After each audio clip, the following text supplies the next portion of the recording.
तो ये जो है संचित और प्रारब्ध और क्रियमाण कर्म है। संचित यानी पास्ट लाइफ के टोटल कर्म चेंजेबल नहीं है बिल्कुल भी, कुंडली के बेसिक सिद्धांत हैं ये चेंज नहीं हो सकता। प्रारब्ध सिलेक्टेड कर्मा है, मस्ट बिलीव, इनके साथ आपको जीना ही होगा, लेकिन दशा भाव और गोचर इनमें बदलाव कर सकते हैं, तो इनको भी थोड़ा बहुत चेंज किया जा सकता है। तीसरे हैं क्रियमाण कर्म, प्रेजेंट एक्शन है, बिल्कुल इन पे सारे उपाय सारी रेमेडी काम करती हैं, और यहाँ पे आपके उपाय बहुत अच्छे आपको रिजल्ट देते हुए दिखते हैं, जो आज तक मुझे लगता है आपने कभी नहीं सोचा होगा ये बात ऐसे होती है। तो इसीलिए बहुत बार आपके उपाय काम नहीं करते, क्योंकि आप प्रारब्ध का उपाय कर रहे होते हैं, उसका कोई उपाय है ही नहीं।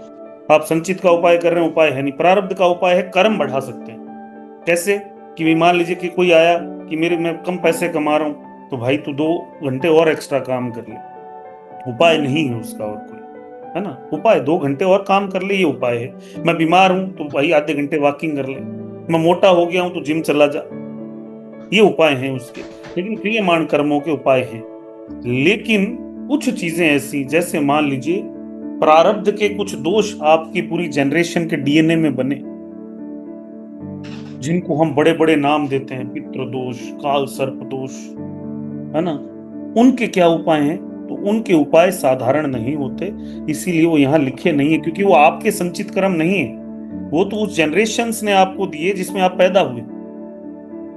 उनके उपाय बड़े यज्ञ, बड़े हवन, पिंड दान, तर्पण जो शास्त्रों ने लिखे, है ना, वो सब चीजें उनके लिए करना आवश्यक है। और वो उपाय नहीं है, वो पीढ़ियों को और वंश को बचाने वाली चीज है, अन्यथा पूरा वंश ही वृद्धि रोक देता है अपनी। जैसे पेड़ अगर सड़ने लगे तो आप तुरंत उसमें खाद डालते हैं उसको सही करने के लिए, वो वैसा है, वो कोई उपाय नहीं है, वो खाद है ना।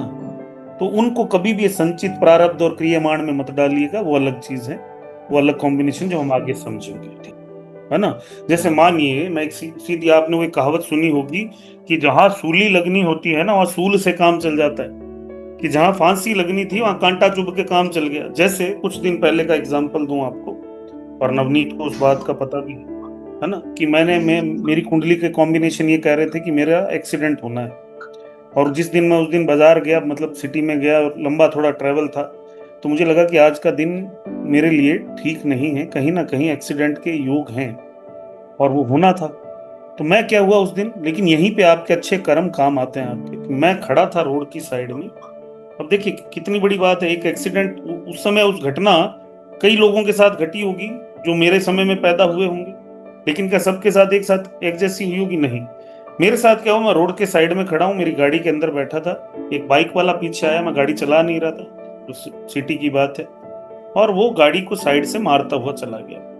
उसकी बाइक का कुछ टूटा टाटा पता नहीं, हालांकि हुआ उसके भी कुछ नहीं, वो गिरा भी नहीं, उसका साइलेंसर वाइलेंसर कुछ टूटा नहीं टूटा मेरे को नहीं पता, है ना, कुछ तो टूटा था उसका, पता नहीं क्या। मेरी गाड़ी को भी ज्यादा नहीं लगी, थोड़ी बहुत खरोंचे आई, वो जो रिपेयरेबल, है ना। सोचिए, जो घटना बड़ी दिख रही थी, जो घटित होती दिख रही थी, वो घटना इतनी सी होके चली गई। प्रारब्ध नहीं बदला, प्रारब्ध बदला नहीं, होना था हुआ, लेकिन आपके क्रियमाण कर्मों ने उसको रिड्यूस कर दिया, और इसीलिए आपका लेफ्ट हैंड और आपके राइट हैंड की रेखाएं अलग होती हैं, पाम स्ट्रीम, है ना। एक मेरा क्वेश्चन है कि आपने कुछ टाइम पहले मुझे सजेस्ट किया था कि चैरिटी किया करो, आप डोनेशन किया करो। सर, चैरिटी और डोनेशन में क्या फर्क है? क्या हमें मतलब अगर मैं फाइनेंशियली इतनी स्टेबल नहीं हूँ कि मैं किसी को पैसे दान कर सकूं, तो क्या मैं लोगों को खाना खिला सकती हूँ? क्या मैं आटा दान कर सकती हूँ? उस हिसाब से चैरिटी कर सकती हूँ, या मुझे पर्टिकुलरली कुछ चीजें समझिए। चैरिटी एक, जब आप बड़े लेवल पे किसी चीज को करने लगते हो चैरिटी हो जाती है, छोटे लेवल पे कर रहे हो डोनेशन होता है। आप चैरिटी करें, डोनेशन करें, अन्न दान करें, कपड़ों का दान करें, या जो भी आप करना चाहते हैं। कपड़ों का दान वैसे नहीं करना चाहिए, यस सर। 2 मिनट में है ना, कपड़ों का दान करें, मैं, है ना, नहीं करना चाहिए। अन्न का दान सबसे अच्छा है। सबसे बढ़िया है गुप्त दान, कि आप किसी संस्था में गए जहाँ पे बच्चों के लिए, महिलाओं के लिए, ऐसे लोग जो अक्षम हैं थोड़ा सा, उनके लिए वहां गए, आप उनके दान पात्र में चुपचाप डाल आए, या आप उनको दे आए। इवन मैं तो बताऊं, मेरे जीवन का सिद्धांत है, मैं रसीद भी नहीं लेता हूँ कि मेरे को देना है, फिर वो रसीद क्या, फाइनेंशियल हिसाब किताब रखने हो, मैं भगवान मेरे को देते नहीं गिन रहे, मैं किस लिए गिनूं बिना मतलब, है ना। हाँ निवेदिता जी। क्या ऐसा भी कुछ होता है कि हमको मतलब जैसे हम दान के ऊपर भी बात कर रहे हैं, तो कोई दान करना नहीं चाहिए फॉर अ बिल्कुल होता पर्टिकुलर है, जातक या वो। बिल्कुल होता है, लेकिन उस पे हम चर्चा आने वाली क्लासेस में करेंगे, क्योंकि आज ही उसका कोई मीनिंग नहीं बनता। पहले हम सारे कॉम्बिनेशंस को बेसिकली जी समझ जी जी फिर उस पे करेंगे। बिल्कुल बहुत सारी ऐसी चीजें होती हैं जो दान नहीं करनी चाहिए, है ना। जी। जी कल्पना जी। एक तो मुझे ये बोलना था, ये बहुत अच्छा लग रहा है ये मूविंग वॉल जो बनाया है आपने पीपीटी ना, ये मैंने इसलिए बनाई है कि देख Live- लीजिए, आने वाले समय में पूरी दुनिया के लोग आपसे कुंडलियां दिखवाएंगे सबसे। हाँ ये बहुत अच्छा लग रहा है लाइव ना।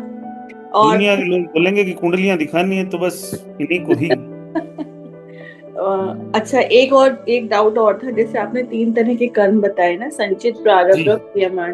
तो संचित और प्रारब्ध को तो हम चेंज ही नहीं कर सकते, क्रियमाण पे हमारा प्रारब्ध में आप अपने कर्मों को बढ़ा सकते हैं, और प्रारब्ध में आप अपने क्रियमाण कर्म से बदलाव कर सकते हो, और उसका कोई रेमेडी नहीं है।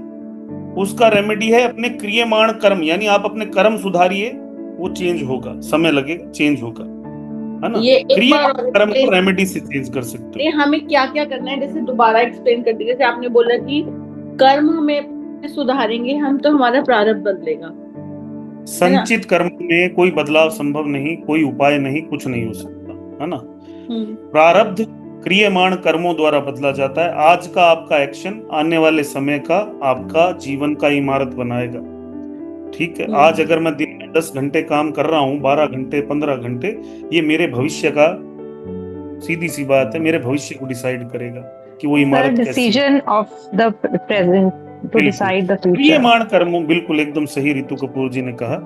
और क्रियमाण कर्म जो हैं, उनमें अगर कोई समस्या चल रही हो, जॉब नहीं लग रही, घर परिवार में समस्याएं हैं, संतान होने में समस्याएं आ रही, उनको उपाय यानी मंत्र हैं, तंत्र हैं या रेमेडीज हैं, उनके द्वारा हम चेंजेस कर सकते हैं, है ना। चलिए, मतलब हम रेमेडीज करेंगे तो हमारे ये कर्म भी सुधरेंगे और प्रारब्ध भी सुधर जाएगा। हाँ अरे क्या बात है कल्पना जी ने, देखिए इसे बोलते हैं बात, कि उन्होंने एक बात पकड़ ली कि रेमेडी करते ही क्रियमाण कर्म सुधरे, क्रियमाण कर्म सुधरते ही प्रारब्ध सुधर गया।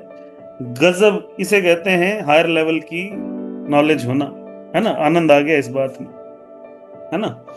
तो आज की हमारी क्लास सिर्फ एक नॉर्मल इंट्रोडक्शन, हम बन पाएंगे नहीं बन पाएंगे, कैसा होगा क्या होगा, अब कल से क्योंकि गणितीय विद्या शुरू होगी, तो थोड़ा सा अपने दिमाग को उस हिसाब से प्रिपेयर करके आइएगा। और कल से हम बेसिक शुरू कर देंगे। बेसिक ऑलरेडी शुरू हो गई, आज 4 चीजें हमने बेसिक की पढ़ ली हैं कि कर्म क्या होते हैं। आज तक आप लोगों को ये भी नहीं पता था, हकीकत ये है। जो ज्योतिष सीख रहे हैं उनको भी नहीं पता था, जो ज्योतिष कर रहे हैं उनको भी नहीं पता था, लेकिन आज हमारे ये पर्दे हट गए। फॉरम गाला जी को भी आज समझ आया कि अच्छा 3 तरह के कर्म हैं, यानी मेरे जो क्लाइंट हैं वो तो क्रियमाण कर्म वाले हैं, तो उनको पकड़ना पड़ेगा, ठीक है। तो इस तरह से हमें चीजों को समझना है। रीना जी आपको भी समझ में आया? ठीक है जी सर। साची, सर एक बार बस शेयर कर देंगे क्या कर्म वाली सर? गॉड ब्लेस यू आप सबको। जय Shri Mahakal. Thank you sir. Radhe Radhe. जय श्री महाकाल सर। राधे राधे। जय श्री महाकाल सर। जय Shri Mahakal. Thank good night you. Everyone. Bye. नमस्ते।